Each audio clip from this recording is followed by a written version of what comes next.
Ya, Assalamualaikum warahmatullahi wabarakatuh. Waalaikumsalam warahmatullahi wabarakatuh. Waalaikumsalam warahmatullahi wabarakatuh. Oke, kita ini akan bahas terkait dengan risk assessment, gitu ya.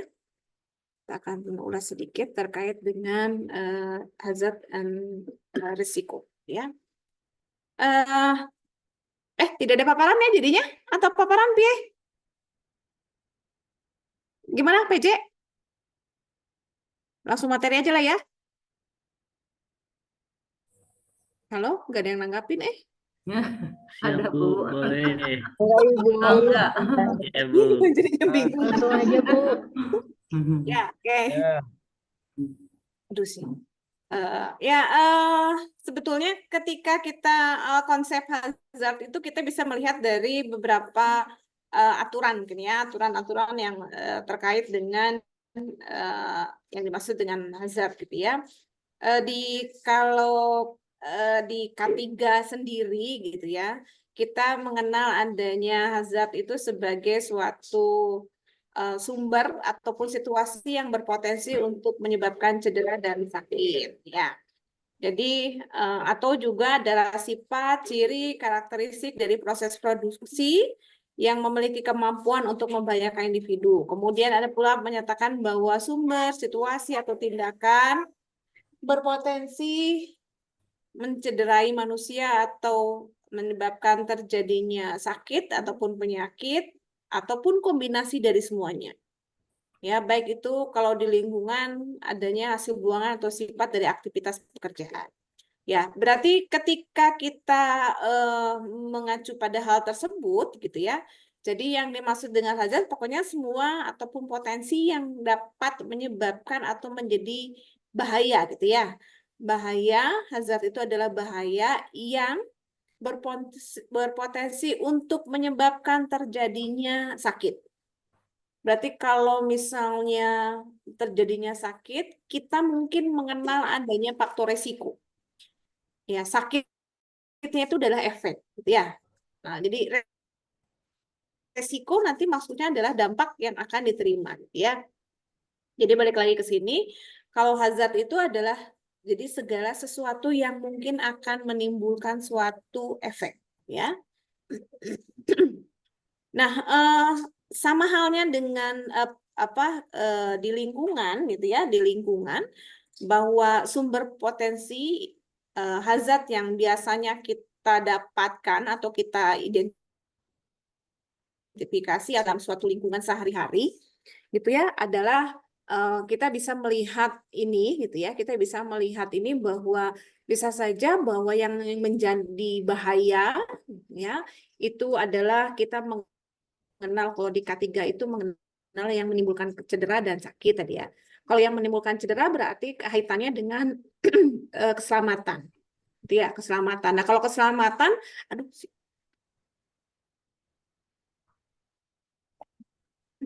kalau keselamatan berarti kalau keselamatan berarti bahwa kalau keselamatan itu berarti misalnya adalah potensi yang mungkin menyebabkan terjadinya kebakaran, gitu ya, kemarin yang di Margonda katanya, gitu ya, adanya konsleting listrik sehingga menyebabkan timbulnya suatu resiko atau timbulnya kebakaran, gitu ya. Kemudian ada proses mekanikal, kemudian adanya tekanan, ya, tekanan gravitasi, ya, dan lain kan, gitu, dia dapat menyebabkan terjadinya penyakit. Berarti ini adalah berkaitan dengan istilahnya faktor lingkungan fisik, kimia, gitu ya. Kalau fisik misalnya adanya kebisingan, adanya pencahayaan, radiasi. Kalau radiasi kita bisa masuknya juga ke cenderungnya memang ke yang fisik ya, gitu ya. Sedangkan yang kimia berarti ini adalah berkaitannya dengan penggunaan bahan-bahan B3 mungkin ya dalam proses pekerjaannya. Kemudian biologi berarti biasanya selalu di tempat pelayanan kesehatan, gitu ya. berkaitannya dengan adanya bakteri gitu ya, bakteri, kemudian jamur dan lain-lain. Kemudian ergonomi dan psikologi gitu ya. Kalau ergonomi dan psikologi ya cenderungnya pasti adalah aktivitas ketika posisi yang salah dalam melakukan aktivitas, misalnya seperti itu.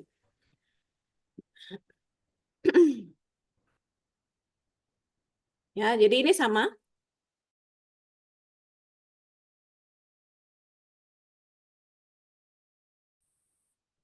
Kemudian fire and explosion, ya, kebakaran, kemudian adanya ledakan misalnya, kemudian adanya oksigen efisiensi, kekurangan oksigen, radiasi, ya, biological hazard dan lain-lain. Saya lewat saja. Nah, kalau misalnya kita melihat apa yang pada gambar ini, gitu ya, yang seorang tenaga kesehatan lah gitu ya, kita harus bisa memprediksi apa yang dimaksud dengan hazard tadi ya. Dalam melakukan assessment gitu ya, melakukan assessment untuk timbulnya cedera dan sakit, maka yang harus dilakukan pertama kali oleh orang tersebut adalah melakukan identifikasi. Identifikasi hazard dengan sepintas gitu ya, dengan melakukan panca indera kita bisa melihat. Contoh di gambar ini. Di gambar ini kira-kira ada berapa sih mungkin timbul atau yang ada pada gambar tersebut gitu. Ya, Anda bisa melakukan identifikasi. Ya, dari sini oh ini berarti ini kemungkinan bisa terjadi ya apa? Ya. Ini. Gempa mungkin, Bu. Ya, ini ya bisa dilihat ya. Oh, tali gitu ya. Pengikat yang mungkin dengan beban yang berat kan ini suatu alat ini mempunyai kapasitas sebetulnya ya, mempunyai kapasitas untuk angkat-angkut gitu ya. Berapa sih beban yang harus bisa diangkat? Nah, kadang-kadang orang tersebut gitu ya, kita menganggap remeh, nah nggak apa-apa lah, masih bisa lah gitu kan ya. Ya padahal ini sudah posisi sudah mulai mengalami kerusakan gitu ya, misalnya seperti itu. Kemudian aktivitas ini juga angkat-angkut ya.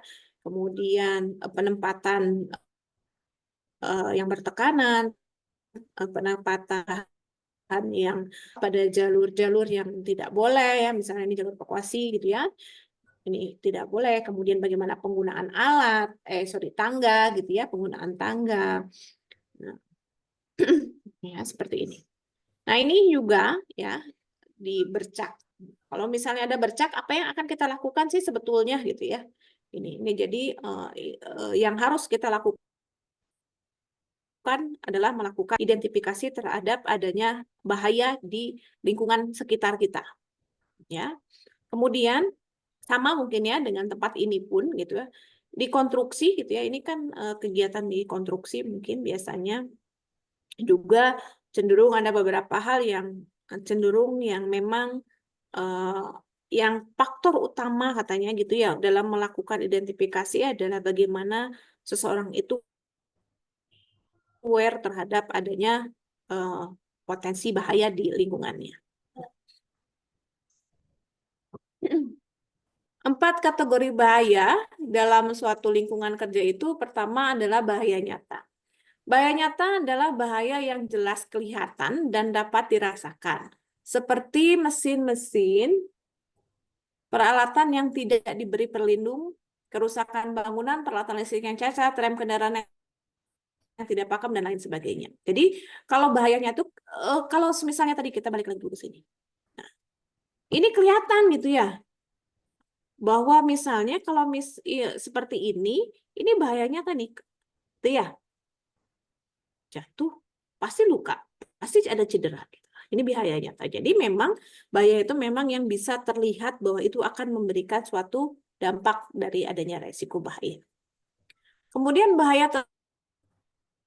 tersembunyi. Kalau ternyata laten itu adalah bahaya tidak tampak, sulit dirasakan seperti instalasi listrik, uap beracun, dan suara berfrekuensi tinggi. Tadi konsentrasi listrik gitu ya, akhirnya nih Margonda tadi ya, bahwa konsentrasi listrik satu rumah misalnya akhirnya menyebabkan 30 rumah akhirnya terbakar. Atau tadi penggunaan gas gitu ya, gas yang salah gitu ya, akhirnya menyebabkan terjadinya juga kebakaran. Itu tidak tampak dan sulit dirasakan sebetulnya gitu ya, karena cenderungnya ini kan sebetulnya hal yang memang tidak diprediksi gitulah istilahnya gitu ya. Kemudian yang ketiganya adalah bahaya yang berkembang, yaitu bahaya yang tidak segera dikenali dan berkembang sepanjang waktu. Ya, seperti ini balik lagi ke sini, ya, seperti ini misalnya. Nih, ini kan kita nggak tahu betulnya gitu ya, kapan ini akan putus gitu ya, berkembang. Tapi kan ini sebetulnya udah resiko, udah bahaya ini. Tapi lama-lama pasti akan putus gitu sebetulnya gitu ya. Atau misalnya ya di sini, ketika ada proses angkat-angkut, ketika proses angkat-angkut ini aja, ini ya yang tadi mah nggak kelihatan. Nih, ketika ada proses angkat-angkut, ya sekali, dua kali nggak kerasa, nanti lama-lama akan menyebabkan terjadinya cedera ya. Oke, selanjutnya bahaya sementara, yaitu bahaya yang terkadang-kadang muncul, misalnya ketika beban mesin terlalu berat, listrik atau mesin yang kadang-kadang mati. Jadi ya tadi ya berat overload gitu ya, kelebihan beban yang ketika proses angkat-angkut gitu ya. Ini juga akan menyebabkan terjadinya bahaya yang bersifat sementara. Ya. Dengan misalnya mengurangi beban, ya sudah selesai bahaya tersebut akan berkurang ataupun tidak ada gitu ya. Nah, berarti ketika kita bicara sumber bahaya, ini ada primary hazard dan secondary hazard. Primary hazard ini contohnya adalah manusia, peralatan, material, dan lingkungan. Kalau kita bicara predisposing timbulnya PAK dan KAK gitu ya, ataupun juga penyakit lah, misalnya kita penyakit dan kecelakaan gitu ya, ini pasti disalahkannya adalah human error gitu ya, karena memang dari penelitian pun dan dari teori pun menyatakan bahwa 80% terjadinya kecelakaan itu pasti disebabkan karena manusianya gitu ya. Dan dari manusia itu adalah kecenderungannya 15% terjadinya kelelahan gitu ya pada orang tersebut. Nah, konsep inilah yang harusnya itu kan menurut, ingat ya, masih ingat mungkin di tingkat ataupun di S1 terkait bahwa adanya konsep kecelakaan menurut siapa? Teori domino gitu ya, Hendrich. Hendrich mengatakan bahwa oh iya ada memang timbulnya kecelakaan ataupun cedera itu pasti adalah manusianya, gitu ya. Kemudian peralatan yang digunakan kalau memang ternyata tidak mempunyai ataupun tidak sesuai, maintenance-nya tidak ada gitu ya, ini akan menyebabkan juga ataupun juga sebagai faktor resiko gitu ya untuk timbulnya cedera. Contoh kalau peralatannya tadi, misalnya kita tidak menggunakan pelindung pada si mesin tersebut.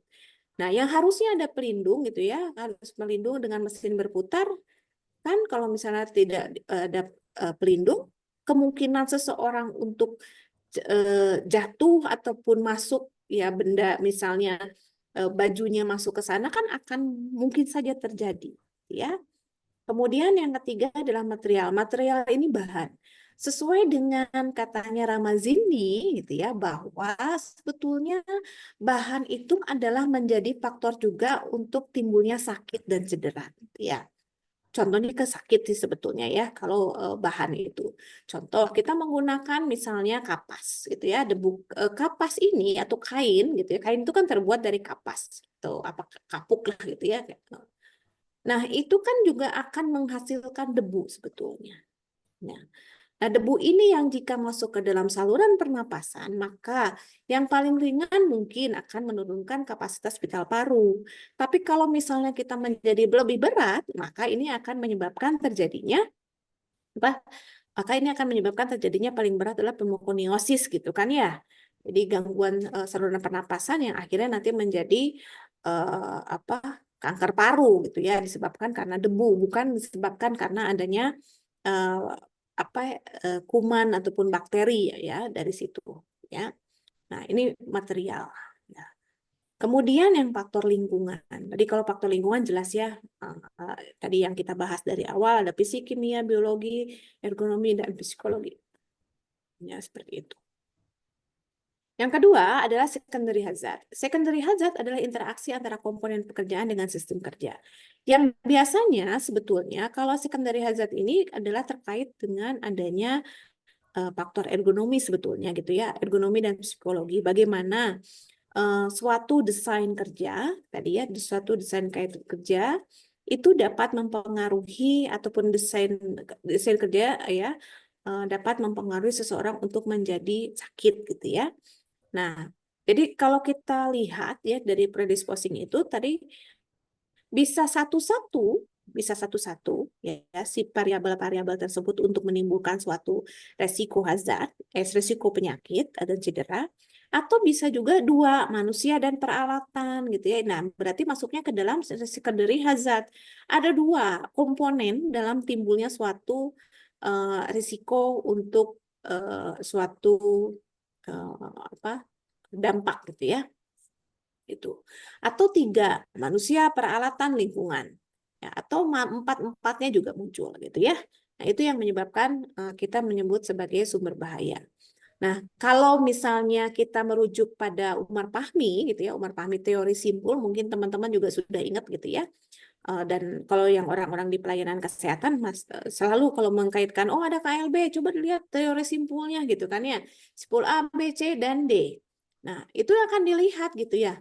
Berarti sumber bahayanya atau sumber untuk timbulnya keracunan, sumber untuk timbulnya suatu penyakit, itu dilihat sumbernya apa sih gitu. Ya, hampir sama gitu ya. Itu juga teori adalah menurut Umar Fahmi, apakah manusia, apakah adanya pencemaran gitu ya. Kemudian adanya apalagi nih izin penyakit dan lain-lain gitu ya. Ini kalau di K3 pasti gini ya, slogan mungkin ya, slogan saya lewat aja lah. Sorry. Nah, bagaimana dengan resiko? Kalau resiko itu adalah kemungkinan yang muncul akibat dari suatu kejadian yang menyebabkan kerugian. Jadi kalau misalnya ada suatu aktivitas tadi yang mungkin potensi bahaya, pasti akan menimbulkan suatu risiko. Ya, jadi risiko itu belum tentu pasti terjadi sebetulnya gitu kan, karena kita menyebutnya juga risiko gitu ya. Mungkin terjadi, mungkin juga tidak, tergantung pada dampak ataupun bagaimana si tadi kalau predisposing tergantung pada bagaimana si orang tersebut menyikapi dengan adanya bahaya tadi, potensi bahaya ya. Nah, ini. Jadi kalau kita lihat tipe resiko, berarti di sini setiap resiko mempunyai perbedaan sifat dan karakteristik yang memerlukan analisis dan manajemen yang spesifik pula. Setiap orang akan mengenali dengan jelas setiap resiko yang mereka hadapi, dan biasanya kita mengenal ada beberapa jenis resiko. Pertama adalah resiko spekulatif. Resiko spekulatif itu resiko yang mengandung dua kemungkinan. Apakah dia menguntungkan atau merugikan? Kok bisa ya menguntungkan? Nah, jadi misalnya kemungkinannya adalah ketika misalnya kalau kita bicara tentang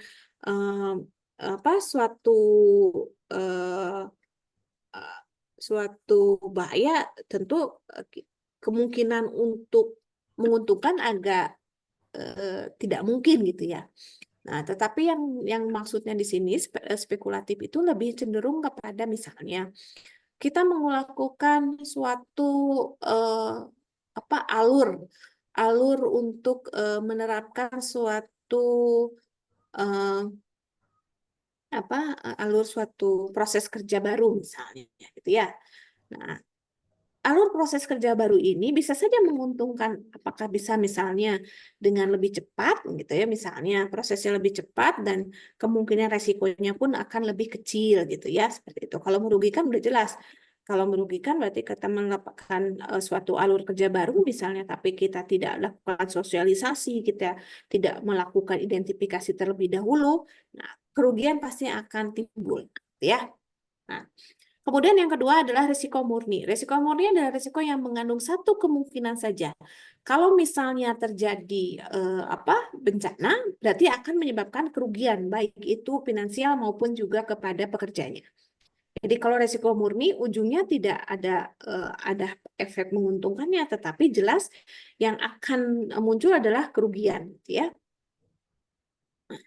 Kemudian resiko berbasis kesempatan.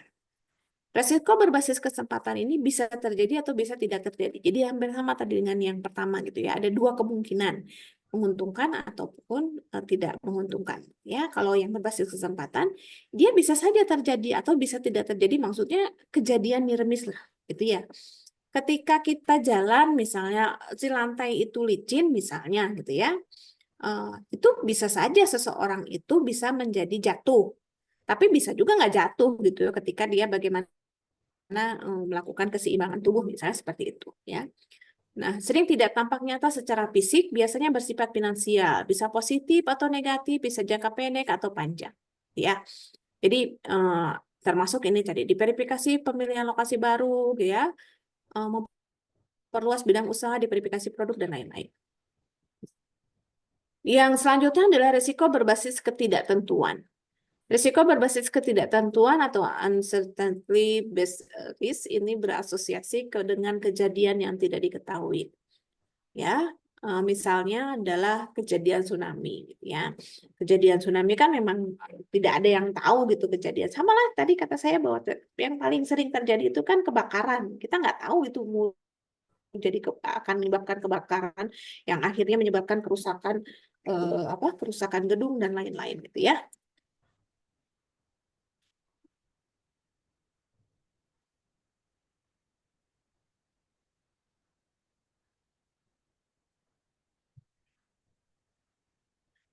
Kemudian, nah yang ini yang kita bahas, resiko berbasis bahaya. Resiko yang berasosiasi dengan sumber atau situasi yang berpotensi untuk menimbulkan kecelakaan ataupun bencana. Ya, biasanya berkaitan dengan masalah kesehatan, keselamatan, dan faktor dari lingkungan juga, gitu ya. Ini yang tadi saya bahas terkait dengan dari studi epidemiologi untuk timbulnya suatu resiko bahaya gitu ya. Ini punya Umar Fahmi ya. Teman-teman pasti sudah paham betul terkait ini yang di lapangan gitu ya. Pasti yang dipakai adalah teori simpul gitu. Bagaimana kita melihat dampak ataupun resiko yang dialami oleh masyarakat gitu ya, baik itu masyarakat umum maupun masyarakat pekerja. Kita melihat ini dampaknya. Apa sih dampaknya gitu ya? Sehat sama subklinik, akut dan lain-lain ya, kronis gitu ya. Nah, baru dilihat apa sih yang dapat kita ketahui bahwa seseorang itu menjadi sakit ya, komponen apa yang dilihat dari manusia. Nah, berarti kalau lihat dari komponen manusia kan cenderungnya kita pasti melakukan melihat biomarker, kita mengambil spesimen-spesimen yang ada pada pada orang gitu ya, pada manusia untuk mendukung melihat seberapa besar tingkat keterpaparan orang tersebut dari suatu sumber bahaya ya. Nah, ini tadi. Sumber bahaya berarti lihat dari alamiah, penderita penyakit ya, penyakit infeksi, penderita penyakit infeksi, industri dan mobil gitu ya. Baru dari sini sumbernya bagaimana di sumber tersebut sampai kepada manusia, berarti kita melihat port the entry-nya gitu ya. Nah, sebelum dari port the entry-nya berarti berkaitan dengan jalur masuk perantara bagaimana si sumber tersebut sampai ke tubuh manusia gitu. Apakah melalui istilahnya kalau di lingkungan tuh langsung gitu ya, langsung misalnya melalui pernapasan lewat udara, air gitu ya, makanan. Nah, itu yang ataukah melalui vektor penyakit yang dapat masuk ke dalam tubuh manusia. Ya. Jadi di sini potensi bahaya di tempat kerja ya terkait dengan beberapa yang kita bahas terkait bahaya-bahaya yang ada di tempat kerja ya. Fisik, listrik, mekanis, kimia, psikologi dan biologis ya. Ini juga sama. Yang perlu diperhatikan bagaimana bahaya tersebut masuk ke dalam tubuh manusia itu kan pasti berkaitan walaupun tadi put the entry yang paling yang perlu diperhatikan adalah waktu keterpaparan. Waktu keterpaparan itu apakah dia cenderungnya sering gitu ya keterpaparannya ataukah tidak. Kemudian juga durasi ya, durasinya berapa lama seseorang itu terpapar dengan adanya zat. Kemudian yang ketiganya adalah berapa kadar ya, kadar yang ada ataupun dosis yang diterima oleh orang tersebut. Yang keempat adalah adanya bearing sebetulnya. Bearing itu pelindung lah gitu ya. Apakah dia ketika berinteraksi dengan adanya bahaya tersebut menggunakan menggunakan alat pelindung diri kah atau tidak gitu ya ketika dia melakukan aktivitas. Baru masuknya ke dalam resiko. Nah, resiko ini berarti nanti lihat dari porti entry-nya ya. Ini konsep hazard, danger, kemudian insiden, accident, dan risiko. Ya, jadi hazard, ini hazard disebutnya. Danger itu sudah mulai bahwa kemungkinan tadi talinya udah tipis nih di sini gitu ya, tapi belum putus, tapi masih bisa tetap digunakan ya. Kemudian tali itu putus betul-betul putus, ya ini menyebabkan terjadinya insiden ya potensi bahaya. Tapi tidak sampai mengenai orang. Nah, ini kejadian ironis ya, kejadian ironis itu hampir celaka gitu ya. Tetapi akhirnya yang dari kejadian ironis ini hanya menyebabkan terjadinya kerusakan pada alat ya. Atau kalau misalnya sudah dari kerusakan pada alat dan akhirnya mengenai akan menyebabkan terjadinya accident ya. Mengenai si orang akhirnya menyebabkan terjadinya accident dan tentu saja resikonya adalah celaka tadi ya, kehilangan waktu kerja, harus pengobatan gitu ya, dan atau misalnya juga mengganti si operator dan lain-lain. Nah, ini yang tadi di awal saya bilang adanya teori domino Hendrik ya, bahwa resiko untuk terjadinya accident dan injury itu terluka gitu ya, terluka itu adalah semua dipengaruhi oleh adanya faktor lingkungan, kemudian ya faktor lingkungan, kemudian peralatan dan lain-lain yang akhirnya menyebabkan kemungkinan kesalahan seorang itu dalam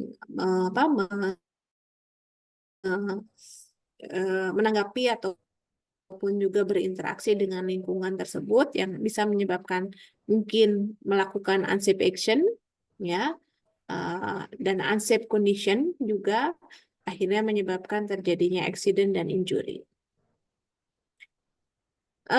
Kemudian ternyata dari adanya hazard tersebut gitu ya dalam suatu lingkungan kerja ini teori yang menyatakan juga akan menyebabkan terjadinya loss cost model ya. Ini menurut Frankfurt bahwa timbulnya suatu accident itu juga dipengaruhi oleh beberapa yang penyebab dasar, penyebab tidak langsung, penyebab langsung dan akhirnya menyebabkan terjadinya accident ya. Akhirnya menyebabkan terjadinya loss. Nah, tapi kalau menurut teori ini menyatakan bahwa sebetulnya yang salah bukan hanya human error ya saja, tetapi juga ternyata di sini menjadi penting juga, gitu ya. Ini tadi disampaikan bahwa terjadinya suatu resiko bahaya itu dipengaruhi oleh adanya frekuensi, kemudian intensitas, ya.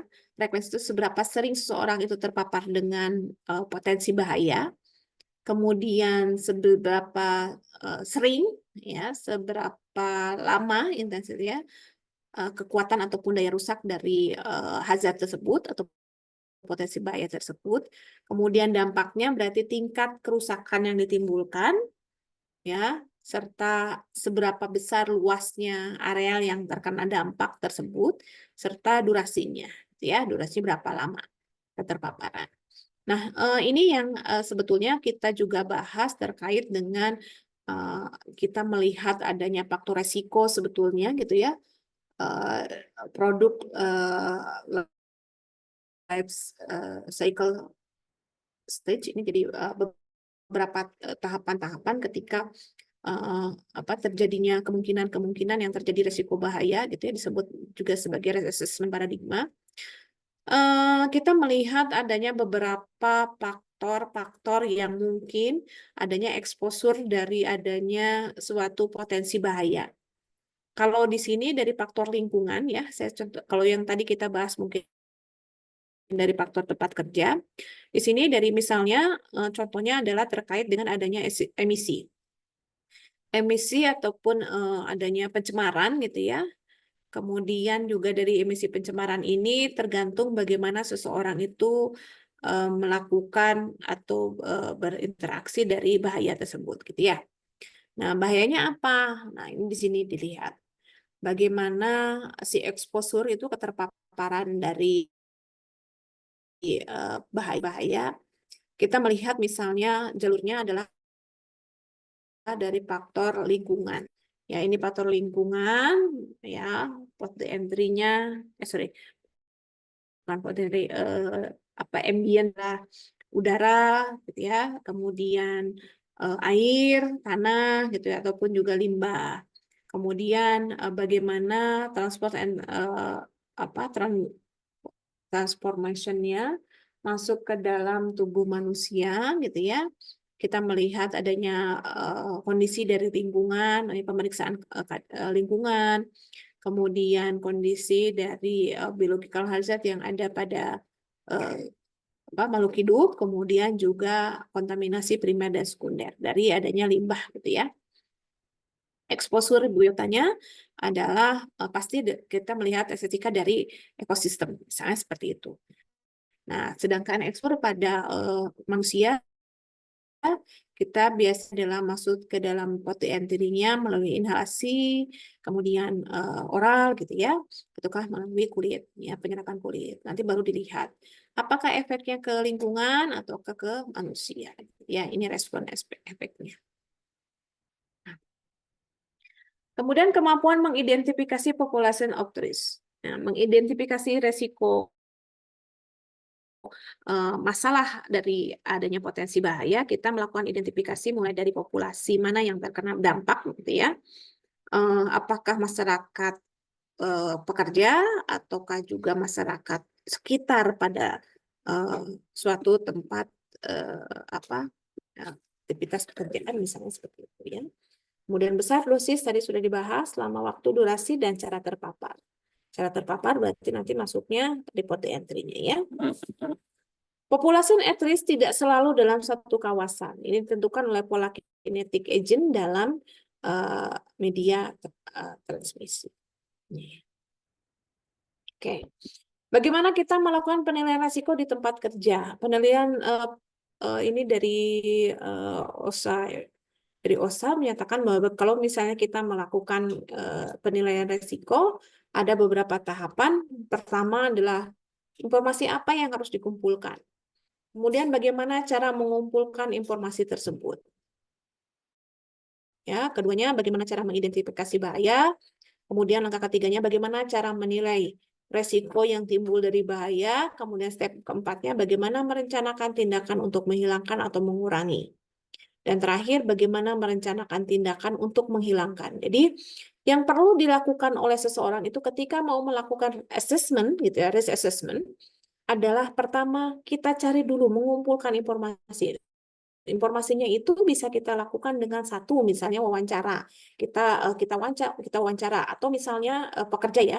Atau kita bisa melihat flowchart-nya alur kerja. Kemudian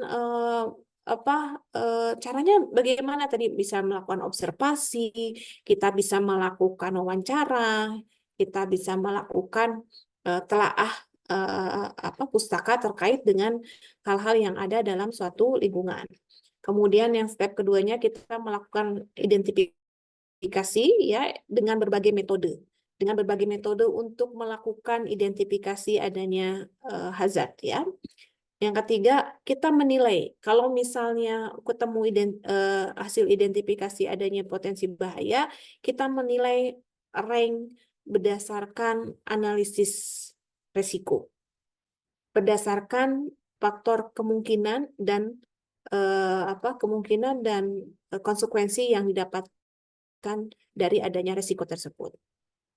Kemudian yang keempat, apa yang akan kita lakukan kalau misalnya menghindari, mencegah ataupun mengendalikan adanya risiko tersebut? Ya. Jadi asesmen hazard adalah proses menganalisis tingkat risiko dengan mempertimbangkan tingkat bahaya dan evaluasi sumber bahaya dapat dikendalikan ataukah tidak, ya. Jadi ini ya, ini adalah kita melakukan risk assessment secara umum berdasarkan frekuensi tadi, frekuensi berapa sering keterpaparan dan keparahan, tingkat keparahan yang dialami oleh seseorang ketika dia melakukan aktivitas pekerjaannya, ya. Dari sangat jarang sampai sangat sering, dari sangat ringan sampai sangat berat. Nanti biasanya kita melakukan coding, penilaian, scoring sehingga ketemu dia masuk kategorinya apa dari analisis resiko tersebut. Ya, ini saya lewat saja. Jadi baca ya.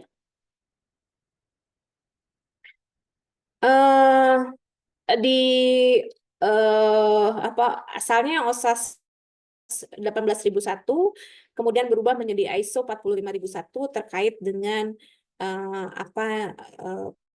potensi dan bagaimana kita melakukan suatu aktivitas untuk mengurangi keterpaparan, gitu ya. Jadi di sini menyatakan bahwa aktivitas rutin dan rutin di tempat kerja semua bisa mengurus tempat kerja ini adalah faktor-faktor apa saja, siapa saja yang akan atau harus dilakukan identifikasi terhadap resiko bahaya, ya. Jadi kita melakukan identifikasi resiko bahaya terhadap aktivitas rutin dan non rutin yang memasuki tempat kerja, kemudian melihat perilaku safety dari orang per individu, kemudian mengidentifikasi dari bahaya lingkungan, peralatan, dan desain, serta proses kerjanya. Ya, itu mungkin yang bisa saya sampaikan terkait dengan materi ya. Materinya SMS ya kalau nggak salah. Mungkin kita lihat dulu. Ya, coba. Pertemuan ketiga kan kita ya? Otomatis sudah nyala. Sampai sini ada pertemuan ketiga. Ya, materi sudah ada di LMS.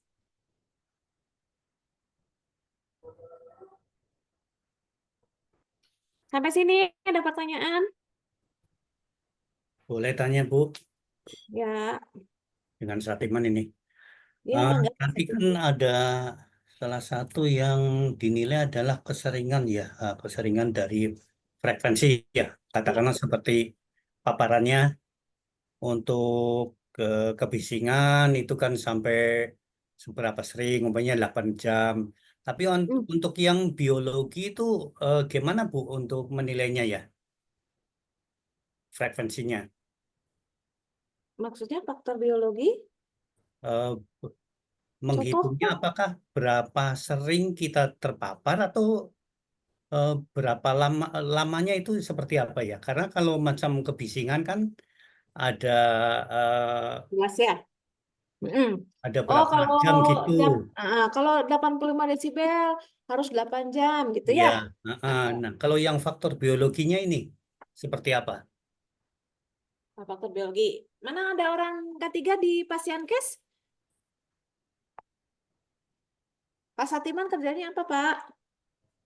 Saya di bagian pest control, Dinas? bukan di swasta, Bu. Oh, ini surat. Iya. Ayo, ada yang kita sharing dulu.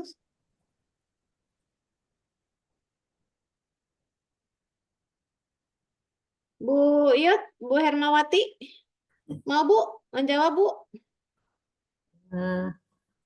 Mungkin Bu kalau kebisingan itu kan memang ada itunya ya Bu ya, ada takarannya, ukurannya gitu ya. Tapi kalau biologis itu kan lebih ke arah penyakit, misalnya terpapar penyakit atau infeksi ya Bu ya. Itu mungkin itu apa namanya terlihatnya apabila seseorang sudah terkena sakit mungkin Bu, sudah terkena dampaknya gitu ya. Terlihat sakitnya itu berarti oh dia jadi tidak bisa, menurut saya tidak bisa dilihat waktu panjang atau lamanya karena itu menyangkut ke daya tahan tubuh seseorang. Jadi kalau mungkin daya tahan tubuhnya kurang, jadi akan sebentar terpapar juga akan mungkin bisa terinfeksi gitu mungkin Bu. Misalnya itu kan biologis itu tadi kalau tidak salah penyakit biasanya Bu ya, terinfeksi misalnya gitu kalau tidak salah. Itu mungkin begitu Bu. Yang lain? Izin Bu, mungkin kalau biologi dilihat dari patogenitasnya ya Bu, bergantung pada Ya, angkatan yang kemarin Pak Triadi. ya Bu, Gimana? Lanjut. bergantung pada patogenitas si agen biologinya itu Bu. Jadi semakin kuat untuk menyebabkan satu penyakit ya semakin cepat terjadi penyakit. Gitu. Ada lagi yang lain? Mungkin masa inkubasinya ya, Sonia? Bu. Masa inkubasi. Bisa masa inkubasi setiap penyakit kan beda-beda ya. Nanti ada, misalkan sudah terpapar, nanti masa inkubasinya berapa lama baru menimbulkan gejala atau terjadinya suatu penyakit. Ya, oke. Pertanyaannya satu aja mungkin ya. Kita sholat nanti udah ini ya. Ya. Oke, gini Pak Satiman. Oke ya, tadi udah beberapa teman-teman ya. Aturan sebetulnya NAYUS kan ada katanya ya. NAYUS mengeluarkan suatu aturan bahwa berapa sih istilahnya apa ya? Berapa lama suatu bahaya untuk menimbulkan terpaparan tadi ya, untuk menimbulkan terjadinya illness, sakit gitu kan ya, untuk menjadi sakit.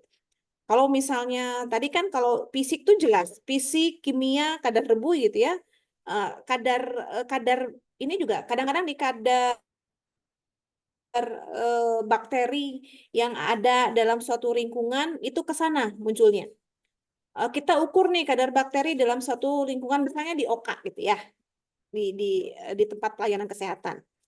Di sana diukur kita berapa kadar biologi gitu ya, kadar ataupun berapa banyak si bakteri biologi dalam suatu ruangan. Paling cenderungnya ke sana. Gitu ya. Kalau untuk jelasnya bahwa oh saya berkaitan karena tadi kan dengan apa binatang pengganggu ya Pak Satiman ya pekerjaan. Jadi kalau misalnya oh boleh nggak saya dengan faktor biologi tersebut dengan bakteri hanya cukup 2 jam, nggak ada aturan seperti itu ya. Nah yang diidentifikasinya adalah tadi katanya kalau misalnya terpapar oleh bakteri kemungkinan seseorang untuk menjadi sakit biasanya tadi katanya beda-beda tergantung tadi adanya masa inkubasi. Tapi secara aturan faktor biologi berapa lama orang tersebut boleh gitu ya, boleh terpapar dengan faktor biologi sebetulnya nggak ada batasan khusus seperti itu. Beda dengan yang fisik. Ya. Yang ada itu tadi biasanya kita mengukur oh dalam suatu ruangan ini berapa sih banyaknya bakteri gitu. Ada bakteri yang ada di situ. Melebihi. Nah, kalau melebihi berarti bagaimana kita mengurangi? Berarti perlu adanya sterilisasi misalnya dari faktor bakteri tersebut. Makanya kalau terpaparnya oleh kemungkinan seseorang untuk terpapar dengan faktor biologi adalah harus menggunakan alat pelindung diri sampai sekarang. Gitu ya. Contoh COVID. Nggak apa-apa lah, cuma 5 menit ketemu bakteri COVID gitunya. Nah, tadi kalau misalnya sesuatu tubuh kita nggak benar, masa inkubasi untuk COVID walaupun sebentar kan bisa langsung kena, gitu ya Pak. Berbeda dengan faktor fisik yang lain, gitu. Kalau faktor biologi kita belum bisa macam-macam, sehingga harus tadi menggunakan mulai plus 1, 2, 3 ketemu bakterinya seperti apa. Nah, tetap APD-nya harus dipakai. Mau hanya sebentar sebetulnya. Jadi karena tidak ada tadi aturan berapa sih yang kita lihat adalah faktor itunya di lingkungan. Berarti kalau misalnya lebih di kadar tadi bakteri dalam lingkungan lebih, berarti kita harus melakukan sterilisasi dan lain-lain. Itu aja yang dilakukan. Itu Pak Satiman ya. Makasih Bu. Ya. Itu ya. Itu ya mungkin ya, Ya. cukup ya. Ya, Bu. Cukup ya teman-teman semua. Ya, Bu. Siap, Bu. Baik, Bu. Terima kasih. Ya, baik itu saja mungkin saya tutup. Sekian materi sudah ada di LMS. Jangan lupa juga untuk absen di LMS ya. Oke, sampai ketemu di besok hari. Saya tutup untuk pertemuan kita. Wabillahi taufiq wal hidayah. Assalamualaikum warahmatullahi wabarakatuh. Ya. Waalaikumsalam warahmatullahi wabarakatuh. warahmatullahi wabarakatuh. Ibu. Terima kasih. Sama-sama.